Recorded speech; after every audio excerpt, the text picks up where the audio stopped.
me, Michaela, and welcome back to my channel, and also Happy New Year. It is 2024, and I don't know how I feel about that, but it is in fact a new year, so Happy New Year to you all. Right before the new year, I actually reached 200 subscribers, which is super exciting. So I just want to say thank you to anybody who is subscribed. It really means a lot that people actually care to watch me ramble on about books. So thank you to everybody who stuck around. I'm really happy to have you here. And if you're not subscribed and you happen to like me and maybe want to stick around, do consider subscribing because I would be happy to have you join.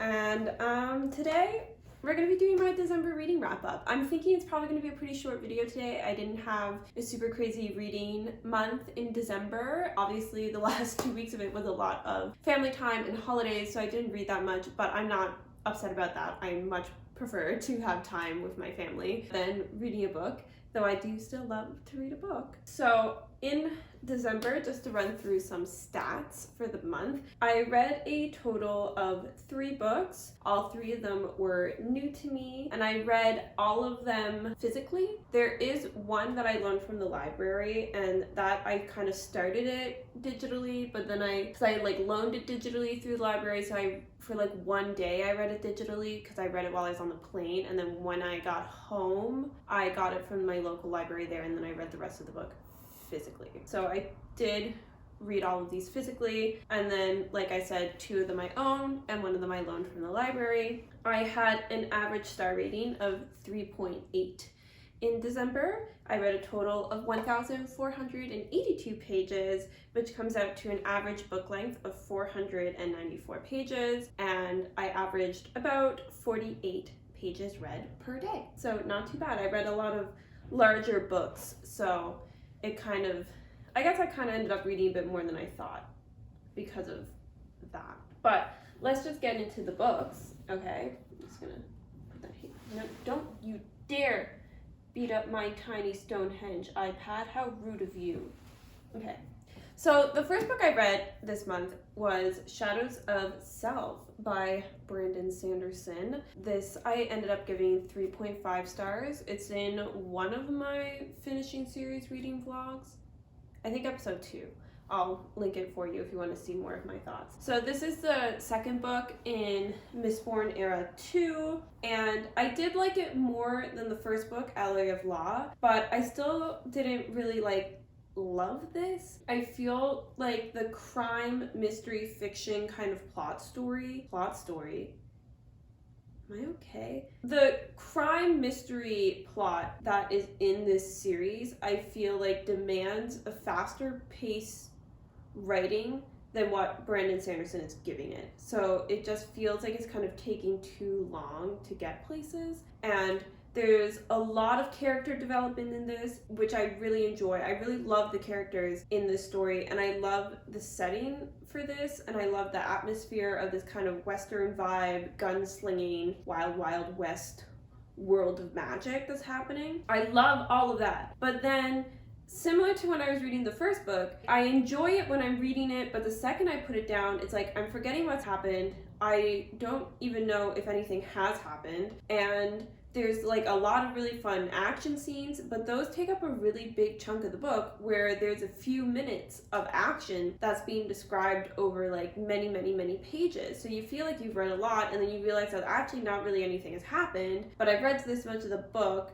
and then you put the book down, and then you're like, wait, what happened in this book? And then you pick it up, and I start reading again, and I'm like, oh yeah, that happened, and I'm fine. But it's just a really weird feeling. And again, like I said, it would feel like we get to a new plot discovery for the mystery, and I would be like, I feel like we should have been here already. It feels like it took too long to get here. You'd have scenes that were kind of meant to be plot devices that kind of would veer off into huge character development, and then at the end it'd be like, here's that thing to move the plot forward, and I just wasn't a huge fan of that. So I gave it a 3.5 because, like I said, I still really love the atmosphere, the setting, the characters, and I had a really fun time actively while I was reading it. But I did also just have some problems with this book, and I don't think this is exactly the kind of plot that Brandon Sanderson excels at writing. I think his high fantasy, extreme world building, like Mistborn Era 1, I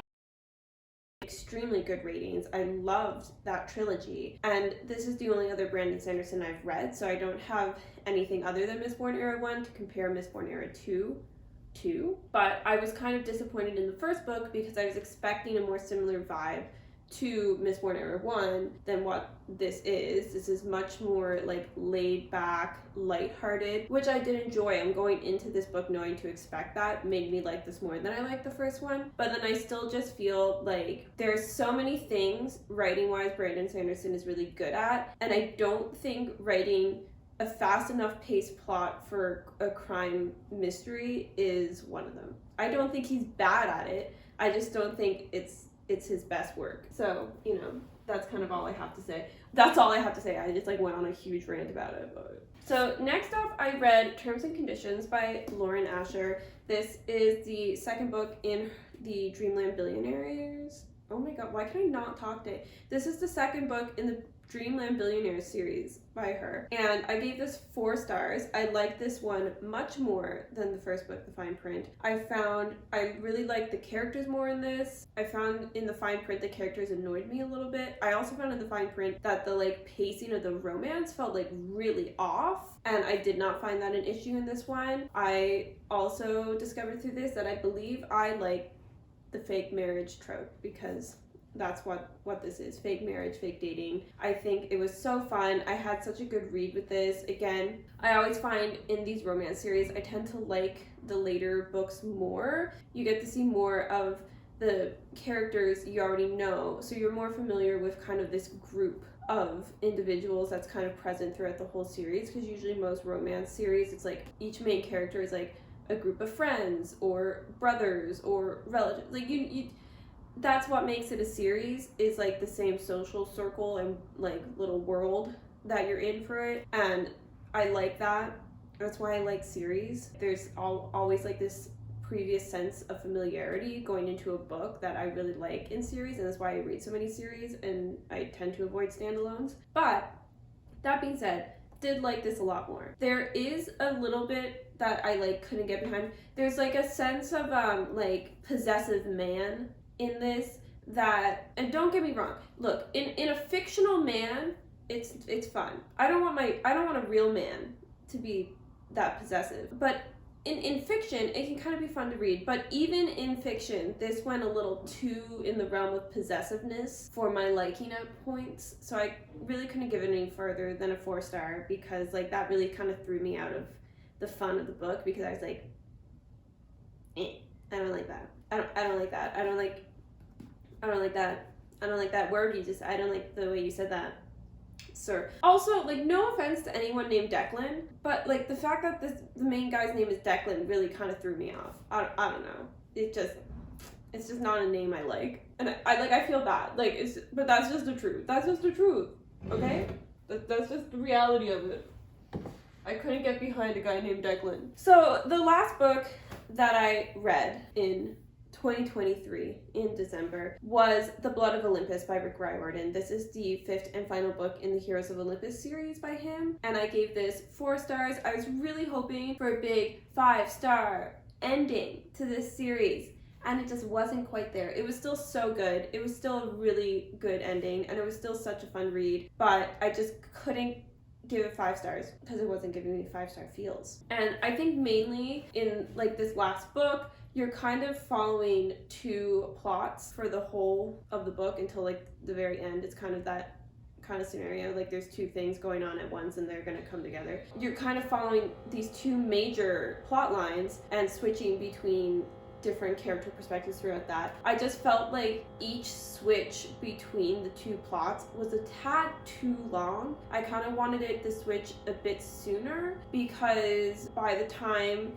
you're getting back to the other one, you almost forgot it existed because you spent so long in this big scene for this plot. And I kind of wished it just like switched back a little more so that you really felt in both. I felt like I was always being detached from one by going to the other, so that kind of like threw me for a loop. And I think it also tended to slow the plot a bit because you're spending these big chunks here and then you go over here and you spend a big chunk here. But like it's supposed to be all happening in a really short period of time, but because it was so separated, it kind of didn't feel so fast paced, so it kind of lost a bit of the tension from this kind of like deadline thing that they're forcing. But I still had a really good time with it. It was still really fun. I still think it wrapped up the series really well. I still think it was a really good ending, and I think Riordan writes really good books, so I don't have that much to complain about. And that's, like I said, that's like all the books I read, so like that's kind of all I have to say here today. So I guess I'll just leave it at that. If you like the video, I'm in like a really weird mood today. I don't know why. I'm sorry, but like this is what we're dealing with. But here we are at the end of the video. If you happen to like this video, make sure to give it a like, give it a little thumbs up. And like I said before, if you happen to like me, consider subscribing. I'd be happy to have you. And with that, I hope you're having a wonderful day today. I'll see you in the next one. Bye-bye.